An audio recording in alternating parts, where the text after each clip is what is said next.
तर औरंगजेबाचं होणारं उदात्तीकरण हे निषेधार्ह आहे असं अरविंद सावंत यांनी म्हटलंय। औरंगजेब महाराष्ट्रातच गाडला गेला असं सावंतांनी म्हटलंय।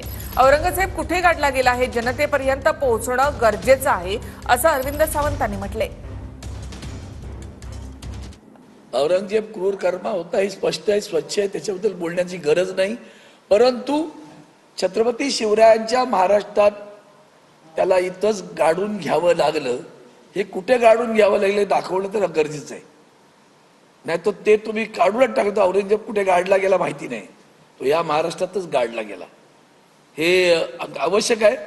फक्त त्याचं ग्लॅमरायझेशन करण्याचा जो प्रयत्न होतो तो अतिशय निषेधार्ह आहे। एका क्रूर कर्म्याला इथंच गाडलं महाराष्ट्रानं, ते दिसणं आवश्यक आहे। तुम्ही आम्हाला काय सांगता? औरंगजेबाची कबर काढलीच पाहिजे हे आमचं मत आहे आणि आम्ही त्यासाठी प्रयत्नशील आहोत। कशाला पाहिजे औरंगजेब? ज्याने आमच्या राजाचा छळ केलाय त्याची कबर इथं पाहिजे? आम्हाला ते मान्य पण नाहीये आणि आम्ही उघडपणे सांगतोय, आम्ही सत्तेसाठी जन्मलेलो नाही, भगव्यासाठी जन्मलेलो आहोत। भगव्याचं रक्षण कसं करायचं हे आम्हाला ठाऊक।